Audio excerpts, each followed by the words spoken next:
I am the light, the truth, and the love. Thus saith the Lord.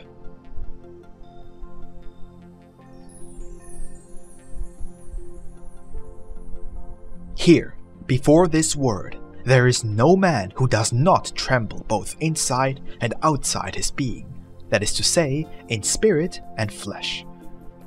Here, upon hearing me, is when each one thinks of life, of death, of divine justice, of eternity, of spiritual life, and of good and evil. Here is where, on hearing my voice, each feels within himself the presence of his spirit, and remembers from where he comes.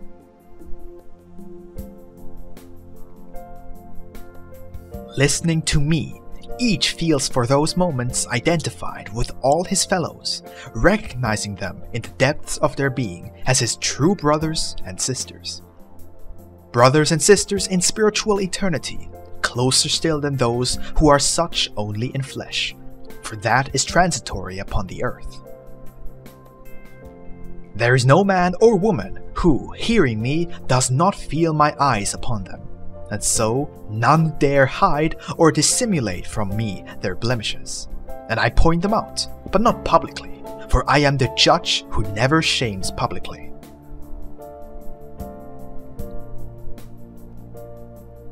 I tell you that among you I have discovered adultery, infanticide, robbery, vices and defects that are like leprosy on the spirit of he who has sinned.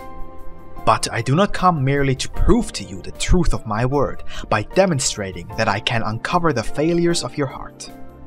I wish to show you also the power of my lessons, giving you the arms to defeat evil and temptation, showing you how to achieve regeneration, awakening in your being a yearning for all that is good, elevated and pure, and an absolute revulsion for all that is ignoble, all that is false, and for all that is bad for the spirit.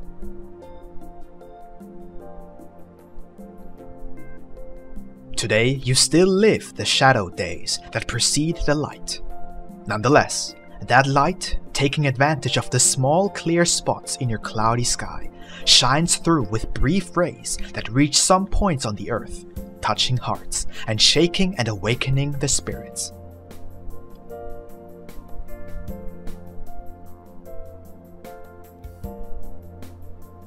All that have been surprised by this light have stopped in their path to ask, "Who are you?" And I have answered, "I am the light of the world. I am the light of eternity. I am truth and love.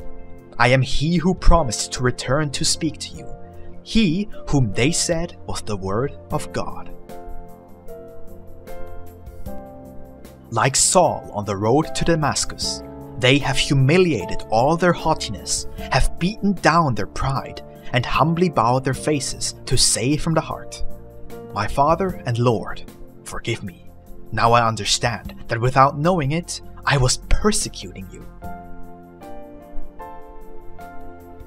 From that instant, those hearts have become small followers, for in this third era, until this moment, there has not appeared among my new disciples an apostle of the level of he who so persecuted me in my disciples, only to later love me with such intensity.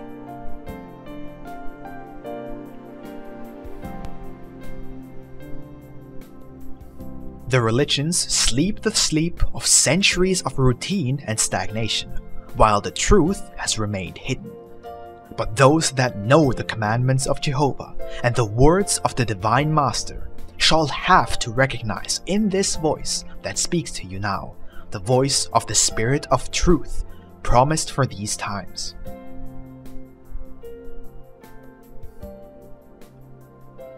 I know that many will feel scandalized when they hear this word, but it shall be those who in their confusion do not wish to recognize that in man there exists, in addition to his human nature, a part that is spiritual.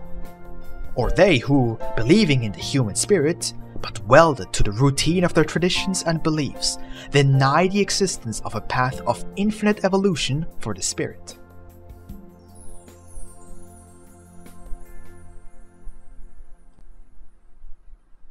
These words I will leave written, and they will come to my disciples in the future. And they, upon studying them, will find them fresh and alive, and their spirits shall tremble with pleasure at the feeling that their master speaks to them at that instant.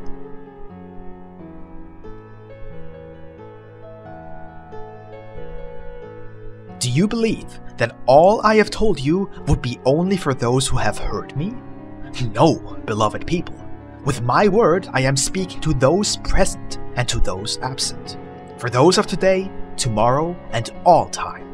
For those who have died, for those who live, and for those who have yet to be born.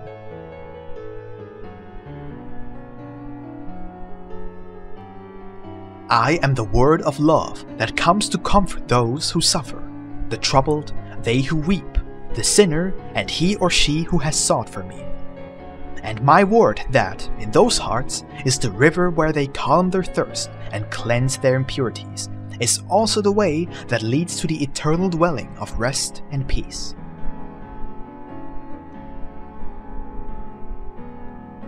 How can you imagine that the struggle of life, its sacrifices, vicissitudes, and trials ends in death without finding a just reward in eternity? It is therefore that my law and my doctrine, with its revelations and promises, are for your hearts the motivation, the caress and the balm of this life's journey. Only when you depart from my teachings do you feel hungry and weak.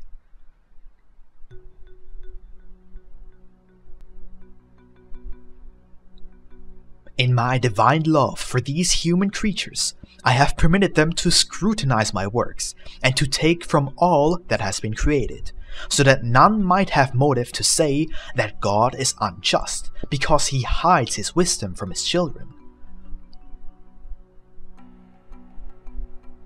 Although I formed you and gave you the gift of free will, I have respected it, in spite of the fact that man, abusing that freedom, has offended me and profaned my law.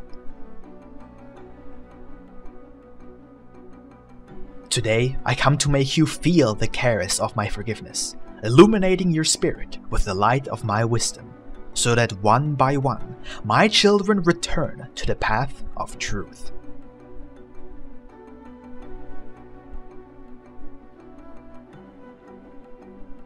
The Spirit of Truth, which is my light, shines in the conscience, because you find yourselves in the foretold times in which every mystery would be explained, so that you may comprehend that which until now has not been interpreted as it should.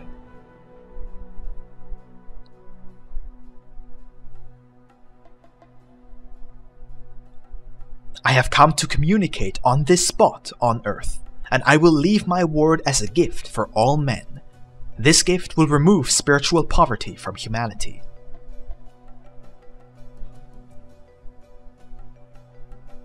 I will inspire in all the true form of adoration of God, as well as the way to live according to the divine law, whose fulfillment is the only thing that God will recognize in each of you. Finally, O humanity, you will know the content and essence of my word. Then you will find that my doctrine is not only the divine voice which speaks to men, but also the expression of all the spirits.